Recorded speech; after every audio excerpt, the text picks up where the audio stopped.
Hey, Bubsy, thanks for picking me up. I got you something in return. You remember Snips, right?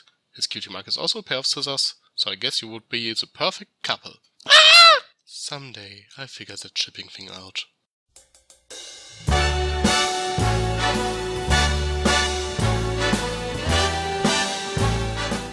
Welcome back to the Rarity Show! First we saw the opening of her very own boutique in Canterlot. Then we saw her solving crime, also in Canterlot. Now she and Applejack are cutie called by that map. Yay, that's still a thing. And Twilight is upset that her mark isn't glowing. Again. I think she puts a little bit too much trust in this map. If she has nothing better to do, what stops her from traveling with her friends? But while it does bother me a little, I have to say her frustration is at least entertaining. But seriously, I thought our Princess of Friendship finally found her purpose and got herself some actual work. You know, politics, like starting wars with yaks or organizing social events that end in chaos. But no, she still spends most of her time reading, and she read all books in her new library. Let me repeat that. All books. Quite a few, if you ask me. Okay, Twilight is bored now and she doesn't want to join her friends on their quest. That's fine, let's play a game, shall we? Just comment to this video with 5 things Twilight could do in her spare time. I'm sure you will be able to come up with some great stuff. But enough of Twilight, let's talk about the real heroines of the show, Rarity and her trusty sidekick Applejack. And their target location is Manehattan. And we get this. I just remembered something. The Sisterhood Social! We'll have to miss it. No telling how long we'll be in Manhattan. I sure hope Apple Bloom and Sweetie Belle aren't too upset. I smell tie-in episode.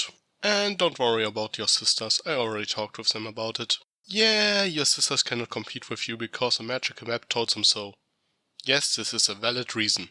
After that, our heroines arrive at Manehattan. And from there on, this episode is a blast. From Rarity starting a reprise to the Peanut reference. I didn't actually get first time watching this episode because I never watched Peanuts. What? Is this a crime? And I would rethink your approach, Rarity. Last time somebody did this joke, a certain doctor wasn't pleased and you don't want to anger a wolf. The way they stumble over the main plot with the flyer is a little bit lazy, but I think it worked as a joke, so I give them a pass here. And now let's talk about Coco Pommel. It was nice to see her again, but to be honest, I wasn't really excited about it. Don't get me wrong, she's probably one of the cutest ponies within the show. But I always had the feeling that she was simply tacked on in Rarity Takes Manhattan to show what a terrible person Suri is, and so some pony can give Rarity the key. I never saw her as an interesting character or some pony we need to see again. But I'm glad we did. I really enjoyed her in this episode. Not only was she cute, no, her story and goal were just heartwarming. She also made me chuckle a little. You bet your boots we will. Oh, I don't wear boots. I find they chafe my calves when I walk. It's just an expression.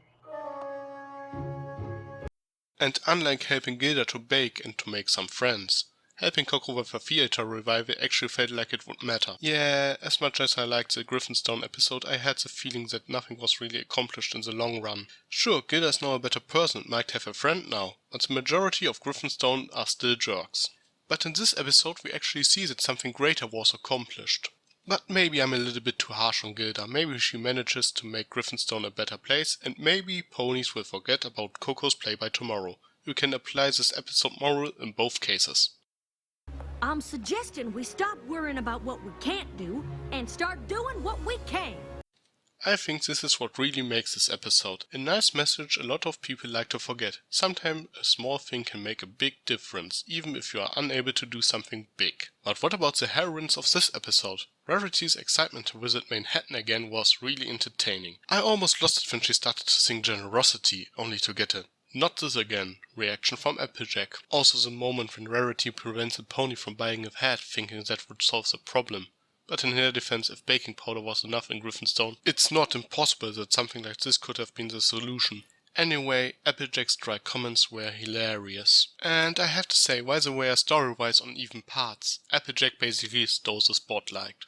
Her problems with adapting to the big city were pretty funny. I wonder how long it would take before someone makes an Applejack crosses the street flash game. And there was a certain amount of schadenfreude I cannot deny while watching her working in the park. Not to mention that AJ was the pony that came up with the solution. This is what I like about Applejack. Usually she is the most level-headed of the main 6 and she is usually at her best when helping others. She's a great supporter, but when it comes to personal conflict there isn't much to work with. That's why there are so few Applejack-centered episodes. Oh great, a rift in the space-time continuum. That's what you get for bringing equestrian magic to a non-magical world. Better wrap things up then. As usual, Applejack and Rarity played each other off quite nicely. Coco feels more like a real character now and not just like a cute extra that hands out MacGuffins. There was some good comedy in this episode and the whole thing was heartwarming. It was a pleasure to watch and it felt like a better entry to this season's map arc than Griffonstone. But what are your thoughts? Did you like this episode? Anything that bothered you? Will I survive being sucked into that vortex? Apparently yes. That's easily the third weirdest thing I have ever witnessed. Oh great, human me. That cannot end well. We are Tricky Fox. Thanks for watching.